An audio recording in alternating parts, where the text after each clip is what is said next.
Hello and welcome to the Daily Comic and Collectible, episode 615. Now today, the collectible of the day is the Diamond Select Marvel Comics Limited Edition Maskless Ultimate Spider-Man Ceramic Bust. Sculpted by Sam Greenwell and designed by Mark Bagley, this Ultimate Spider-Man bust was ready for the summer of the Spider-Man. From the web on which he swings to the spiders crawling across the web-covered display base, no detail was spared on this maskless version of the Ultimate Spider-Man line. The box features artwork by Mark Bagley and was inspired by the bust itself. This mini bust stands 6.5 inches in height and is a limited edition piece. The masked version was limited to 10,000 pieces total. And I have the special limited edition that came in a costume but without donning the Spider-Man mask. My limited edition piece has a total production run of 2,500 pieces and came with a full-color certificate of authenticity, signed by Mark Bagley and Sam Greenwell. This special limited edition was only available through Tower Records and was released in 2002 by Diamond Select. Now, the comic of the day is Web of Spider-Man, Volume 1, Issue number 69, with the cover date of October 1990, with story by Jerry Conway, art by Alex Saviuk, and cover by Alex Saviuk. This story is titled A Subtle Shade of Green. The story opens with J. Jonah Jameson, who's called a meeting of his staff to show them news reports of a wild animal that's been terrorizing people in Connecticut. Jonah tells Peter Parker that he wants him to join Betty Brant and take photos while she covers the story. Peter is surprised because he thought Betty joined up with Jameson Publications to be Jonah's secretary. She explains that Jonah thought she had proven herself as a reporter and gave her this assignment. Before they leave, Joe Robertson pulls Peter aside to talk to him. Peter fears the worst since Joe has been critical of him after an ethical slight. At that moment, at the Cyber Biokinetic Institute of Greater New York, Armin Jones also catches the news story about the wild animal. He believes that this could be just the thing to test out his new biokinetic energy absorber. Armand has based the invention on notes provided by his brother, Ricardo, who has built a similar device to steal the powers of the Fantastic Four's thing. However, his brother disappeared shortly thereafter, and Armand believes that the Fantastic Four had killed his brother. He hopes to perfect the device so he can get revenge for his brother. While back at Jameson Publications, Joe Robertson apologizes to Peter for how he's been treating him, and that he recently learned an important lesson in forgiveness. Peter's happy to hear it, and the longtime colleagues bury the hatchet. While in Connecticut, state police have gathered on the Merritt Parkway, where the alleged wild animal has been spotted. They soon see a large figure falling out of the sky. As they try to identify it, they narrowly avoid being crushed under the feet of the Hulk, who's carrying Betty Banner. Seeing that the Hulk has a woman in his arms, the officers hold their fire as the Hulk leaps away.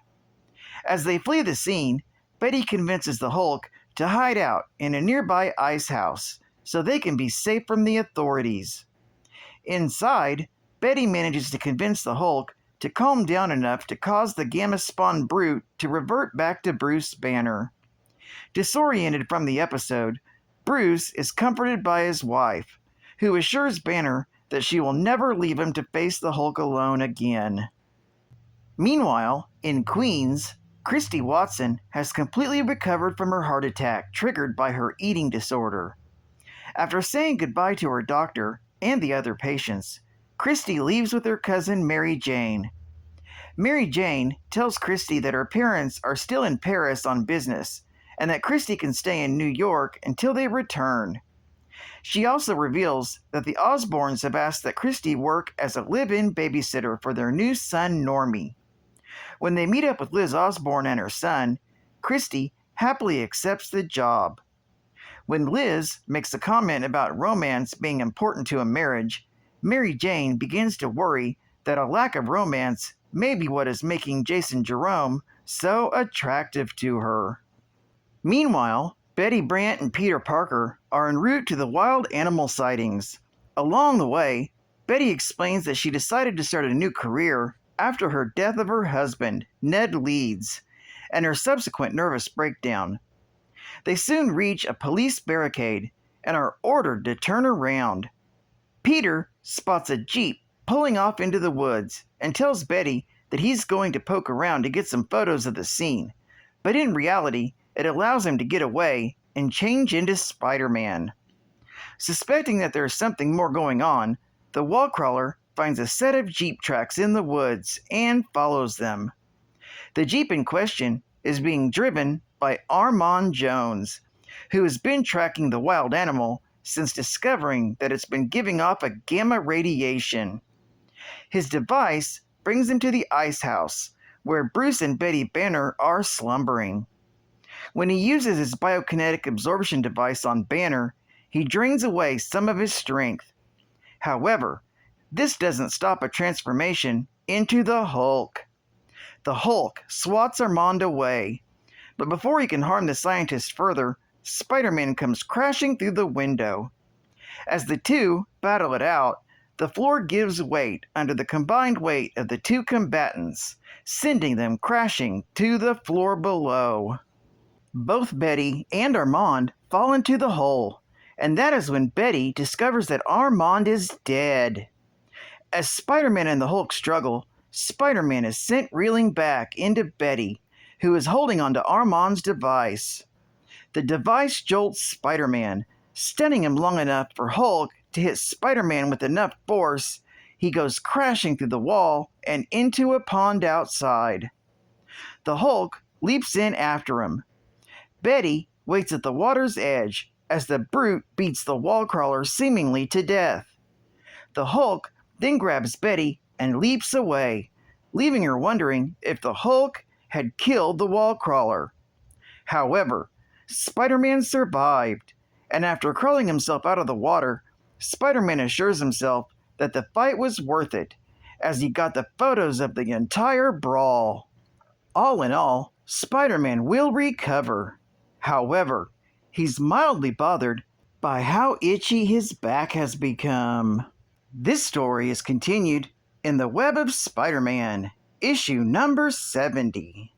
Geek Fact: Joe Robertson took issue that Peter faked a photo of Spider-Man for a Daily Bugle photo in Web of Spider-Man, issue number 63, from April of 1990. Plus, the mention is made of Joe failing to report a murder committed by Tombstone. That happened 20 years ago, as seen in Spectacular Spider-Man, issue number 139, from June of 1988. The link to that story is in the description below. Episode number 435. Bonus Geek Fact: Spider-Man was surprised to see Hulk.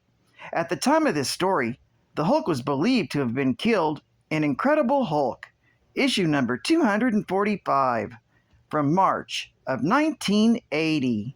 State-of-the-art gaming. Never before has a force of one been so powerful. Introducing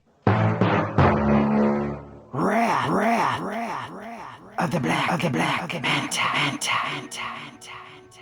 crime and kidnapping have put a death grip on New York, Tokyo, and Rio. A solitary figure strives to squelch the misguided dealings of a bunch of underhanded terrorists bent on kidnapping innocent kids. Only the Black Manta possesses the powers that can save them. Only from Tato. And final geek fact: while studying overseas, Armand got a letter from his brother, Ricardo, saying he was planning on stealing the Thing's abilities with his biokinetic energy absorber. When Ricardo went missing, Armand blamed the Fantastic Four and moved back to the States to rebuild his brother's device. Upon completing it, Armand heard about the Hulk being in the area and decided to try the device on the Hulk. He found a sleeping Banner in a nearby warehouse, but the device woke him during the process, causing the Hulk to emerge and kill Armand. The device that was used on the Hulk did take some of his abilities, and Peter Parker would later find the device and have it go off on him, making him into a Spider Hulk for a short time until the device took the energy back again. Well, I'd like to thank you for joining me for another Daily Comic and Collectible, and I hope to see you again Tuesday. This is Catfan Comics Man, and I'll catch you on the flip. Over and out.